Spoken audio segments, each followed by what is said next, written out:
జై శ్రీరామ్. వైజాగ్లో చాలా పేరు పొందిన దేవాలయం శ్రీ ఆనంద గణపతి దేవాలయం.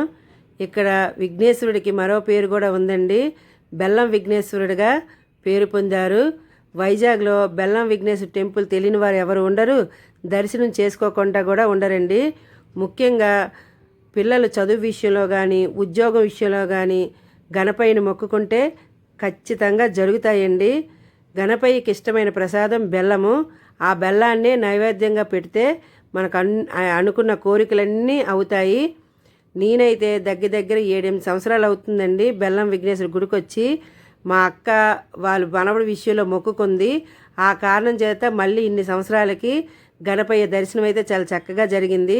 చుట్టుపక్కల ఇక్కడ కూడా బెల్లం అమ్ముతున్నారు. మేమైతే బయటను కొనుక్కొని తెచ్చేసాము. గుడికి వెళ్ళే మార్గంలోనే మనకైతే ఇంకా ఆంజనేయ స్వామి దర్శనం ఇస్తారండి. నేను ఎప్పుడు వచ్చినా సరే ఆంజనేయ స్వామికి తమలపాకులు మాల కట్టి తెచ్చేదాన్ని. అలాగే గుడిలో కూడా చాలా డెవలప్మెంట్ చక్కగా చేశారండి. ఇంకా గుడి లోపలికి వెళ్ళేసరికి మనకైతే కృష్ణుడు కూడా దర్శనం ఇస్తారు. మా అక్క అయితే చూస్తున్నారు కదండి, మనవడు ఎంత బరువు ఉన్నాడో అంత బెల్లాన్ని అయితే మొక్కుకుంది.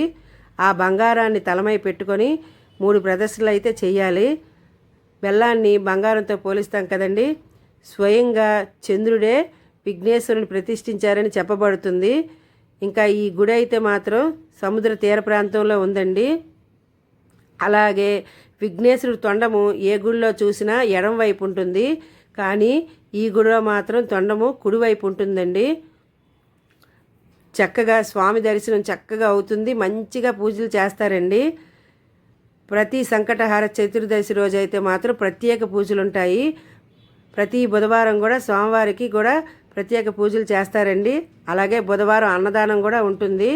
ఇంకా గుడిలో అయితే మన నవగ్రహాలను కూడా దర్శనం చేసుకోవచ్చు. అలాగే రావి చెట్టు కింద నాగ ప్రతిమలు అయితే దర్శనమిస్తాయండి. గంట స్తంభం దగ్గర అందరూ దీపాలు పెట్టుకుంటారు. ముఖ్యంగా ఇక్కడ విభూది మాత్రం ఎవరు ఈ స్వామివారి దర్శనం చేసుకున్నా విభూదిని మాత్రం తీసుకుని వెళ్ళండి. పిల్లలకి ప్రతిరోజు రాత్రి అయితే మనం బొట్టు పెట్టడం వల్ల వాళ్ళకి మంచిగా ఉంటాయండి అన్ని విషయాల్లో కూడా. ఇక్కడైతే ఎటువంటి వీడియోలు గట్టా తీయకూడదు, అందుకే స్వామివారిని అయితే చూపించలేకపోతున్నాను.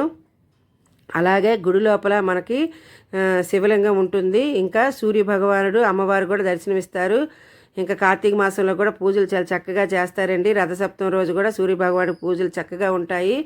మేమైతే స్వామి దర్శనం చక్కగా అయిపోయింది. మా అక్క కూడా వాళ్ళ మనవడు మొక్కు అయితే చక్కగా తీర్చేసిందండి.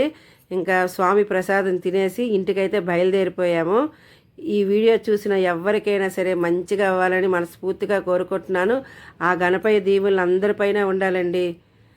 బోలో గణేష్ మహారాజ్కి జై, ఉండ్రాల బంటికి జై, బొజ్జ గణపయ్యకి జై.